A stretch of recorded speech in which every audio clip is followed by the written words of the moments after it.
Hey, it's Hunt. You found Hunt on Saints. We're talking black and gold football. Do us a favor. Hit the like button, share your comments below, and hit that subscription button so you can get all of our content. Enjoy. Talk some Saints. Luke Johnson covers the Saints for The Advocate with us every single Thursday. You can find him on Twitter at @ByLukeJohnson or right here on the Jim's Firearms Hotline. Luke, how we doing? Doing great, man. Thanks for having me on. It is our pleasure to have you on. Eric McCoy looks like he is trending towards returning. What would that mean for the New Orleans Saints offense? I mean, he's just such a huge part of what they do. Look, it's kind of hard to quantify like the value of a center. It's not like an obvious offensive line position, kind of like the offensive tackle. It doesn't really show up in these really clear ways, but I mean, you could just look at what they did offensively when he was in the lineup versus what they've done offensively without him in the lineup to see how important he is. I'm not saying they're going to go back out and start scoring 45 points a game like they were in the first 2 weeks, but the fact that he's A, just a very good player, and B, he's like the very clear leader of that room. Guys follow him, pay attention to him. The stuff he does.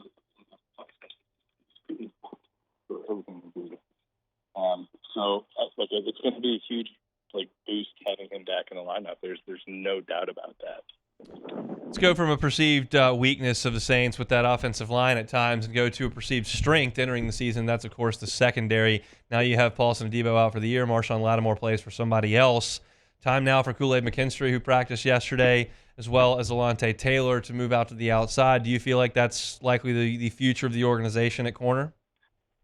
I think so. I don't know what's going to happen with Paulson Adebo. I think he was on his way toward kind of playing his way out of being in New Orleans. Just he was going to be too expensive for him. They had replacements kind of in-house. Who knows what's going to happen now that he broke his leg? It might be in his best interest to come back at like kind of a discounted price. But I still think that you're looking at McKinstry is the undoubted future of the secondary. And I think for Alontae Taylor, just out of necessity, being forced to play on the outside, I think that's probably his best position. So he could be like kind of a future star there. And I've really liked what I've seen out of Kool-Aid McKinstry and just kind of limited opportunities for him. So it's going to be really kind of fun to see how these guys match up with teams on the stretch. They face some pretty good passing attacks these last several weeks.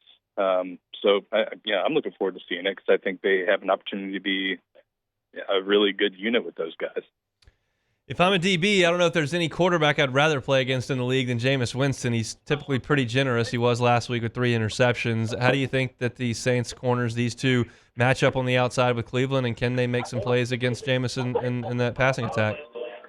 Well, I think if there's one thing this secondary's done well this year, it's make plays in the ball. Obviously, like Paulson Adebo was a big part of that. Marshawn Lattimore didn't make any picks, but he's kind of traditionally been a big part of that. But still, they're going to have opportunities. Tyrann Mathieu was joking about it yesterday. He was like going to tell Jameis he's looking forward to him throwing a couple balls his way.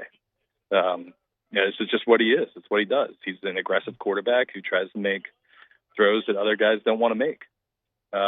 Sometimes that looks incredible, and sometimes it looks like it did last week. And I think the Saints secondary has really throughout the last couple of years has capitalized on opposing quarterbacks making mistakes with football. So I mean, we'll see. Like Jameis could come out and throw for 400 yards and 4 touchdowns. It would surprise nobody. Jameis could come out and throw for 204 picks, and it would surprise nobody. It's just he's super volatile as a quarterback. Just kind of got to see which player we're going to see. Let's go back to the Saints offensive side of the ball. I'm talking about young players here. And Talese Fuaga is going to be looking at one of the best players in the National Football League, and Myles Garrett, for a lot of the game on Sunday. How do you see that matchup?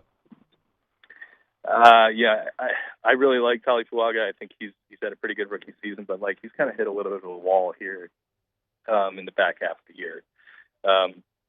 We've seen him struggle more against true speed rusher guys, which is not exactly what Myles Garrett is. But I mean, Myles Garrett is he can do anything. Yeah. That would be a concern for me, and they're going to have a plan for how to help Fuaga out there. So I just don't think you want him on an island against the best pass rusher in the NFL. Like there's no doubt in my mind about that. Trey Hendrickson's leading the league in sacks. I was just looking this up today. I'm pretty sure Myles Garrett is leading the league in pressures. And he can beat you in any number of ways. So like they're going to have to give him help out there. That's for absolute sure. All right, give me a vibe check on the team in the locker room in the last few days. I know there was a big breath of fresh air last week. Is that kind of continued? Is that just something you can count on for a week? What's your sense of how the team feels right now with its new leadership? Just being honest, it's been a little bit different than last week. Last week you could feel it, right? I went into last week thinking the Saints had a chance to beat Atlanta, and I would not have picked them in any other of the previous weeks. But like you could feel the vibes take a turn last week, and maybe it's because I'm basing it off of what last week was, which felt so different. It hasn't quite been the same this week, but I don't necessarily think that's a bad thing. At the end of the day, there's still a 3-7 football team who's like got a lot of stuff to figure out. I still think it's like positive around here, but it's not just like the for lack of a better term, like the free captive syndrome that last week felt like.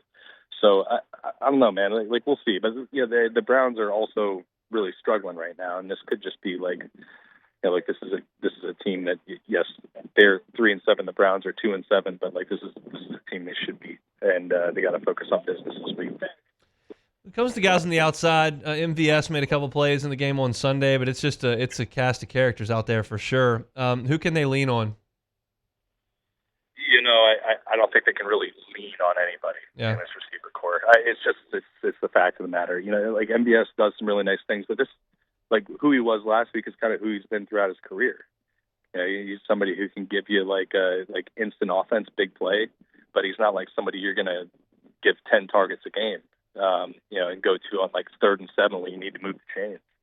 I think they just have to be, the assembly of parts. It'll help this week. They're getting Cedric Wilson back probably. He's a veteran guy. He's got a lot of work with Derek Carr this off season and training camp and the beginning part of the season. I think that helps. I actually really liked what I saw out of Kevin Austin last week. Kind of limited opportunities. He only had 2 targets, but made a really, really nice sideline catch. Another big catch on their only scoring drive of the second half.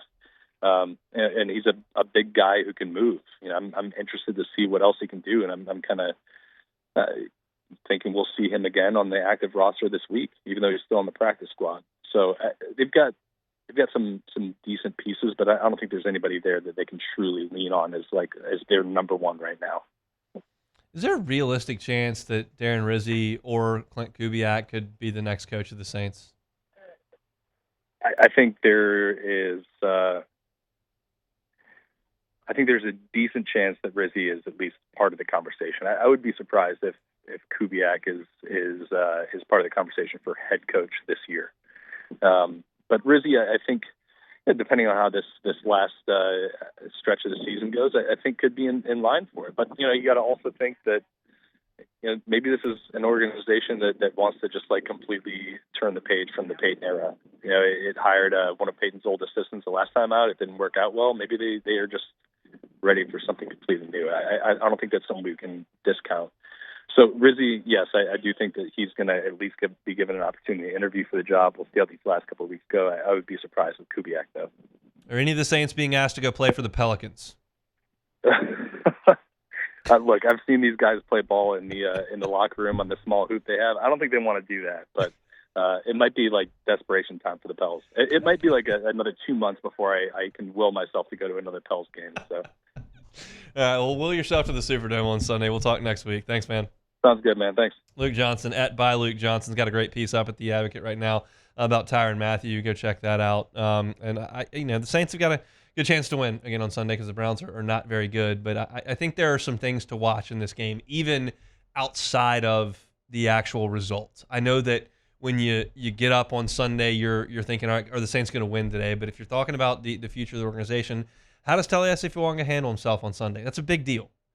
How does Alontae Taylor and Kool-Aid McKinstry look as a duo at corner against a guy who will turn the ball over? Like that's worth taking a look at. Am I super interested with how Derek Carr plays on Sunday? I don't know if I could go that far. Am I super concerned with the development of Alvin Kamara and the Klint Kubiak offense? Probably not.